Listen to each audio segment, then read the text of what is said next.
श्री श्री 1008 श्री युवराज स्वामी रामकृष्णाचार्य जी महाराज को social media पर follow करके दिव्य सत्संग का आनंद प्राप्त करें। वेद वेदांत में जो निराकार साकार निर्गुण सगुण ब्रह्म की बात है वह सब किन्हीं का मानना कि भगवान सगुण साकार ही होते हैं और किन्हीं का मानना कि भगवान सगुण और निर्गुण दोनों होते हैं, साकार और निराकार दोनों होते हैं। इन शब्दों के अर्थ शास्त्रकारों ने बहुत से किए हैं। जैसे निराकार शब्द है तो निराकार शब्द के बहुत से अर्थ बताए हैं। तो जैसे अभी कहा कि भगवान साकार भी हैं और निराकार भी हैं, तो इसका मतलब क्या होगा? इसका मतलब ये होगा, निराकार शब्द का जो अर्थ है आकार जिसमें से निर्गत हो जाए, मतलब निकल जाए, वह निराकार। तो भगवान चाहे जैसा रूप धारण कर लें, जैसा आकार बना लें, एक बार नृसिंह बन गए, एक बार कछुआ बन गए, बने ना। श्रीमद् भागवत में भगवान के हंसावतार का वर्णन भी आता है, भगवान हंस भी बन गए। और राम रूप में कृष्ण रूप में मनुष्य तो बने ही हैं भगवान।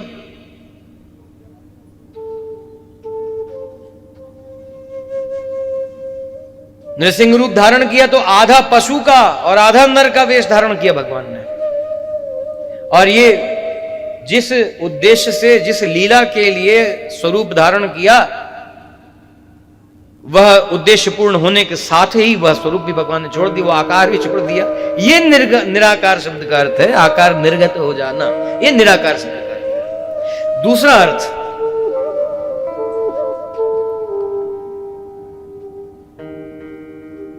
भगवान सब में विद्यमान है कहते हैं, कण कण में विद्यमान है। तो एक चावल के दाने में, एक रेत के कण में भगवान का कौन सा आकार है, और हमारे आपके अंदर भगवान विराजमान है, उसमें भगवान कौन सा आकार है, और भगवान स्वयं अपने स्वरूप से जहां जिस विराजमान है, स्थित है, वहां कौन सा आकार है। इस अर्थ में भी आचार्यों ने कहा कि भगवान का कोई निश्चित आकार नहीं। कौन सा आकार? अब नृसिंह रूप भगवान ने धारण किया तो वो उस क्षण के लिए, उतनी देर के लिए ही, उतने मुहूर्त मात्र के लिए धारण किया था। और राम रूप धारण किया तो 11,000 वर्ष भगवान मनुष्य रूप से विराजते रहे। तो ये भगवान बार बार लीलाएं करते ही रहते हैं। ऐसे अनेक अर्थ निराकार शब्द के हैं। फिर और भी अर्थ। तो ये सगुण और निर्गुण, साकार और निराकार और इस तरह के बहुत से प्रपंचों में उलझने से लाभ क्या?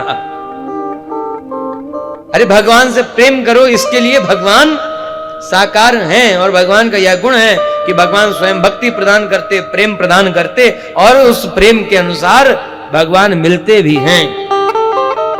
वो मिलने की इच्छा भी भगवान ही प्रदान करते हैं। इच्छा जो है तब मिलन की, इच्छा जो है तब मिलन की, वह भी कृपाकृत कार्य है। यह जानी हो नयन पथ की, दर्श हक अनिवार्य है। तो ये इच्छा, मिलने की इच्छा प्रदान करना, यह भगवान का गुण है। और इच्छा प्रदान करके मिल जाना, यह भी भगवान का गुण है। तो फिर कहा निर्गुण का अर्थ क्या है? तो समस्त हे गुणों से रहित जो है, हे गुण मतलब जिसको दुर्गुण अवगुण कहते हैं, वो दुर्गुणों से अवगुणों से रहित जो है वो निर्गुण का अर्थ है। तो भगवान में कोई हे गुण नहीं, अवगुण नहीं है, भगवान में सर्वथा गुण ही गुण है। इसलिए भगवान सगुण है और कोई हे गुण भगवान में नहीं है।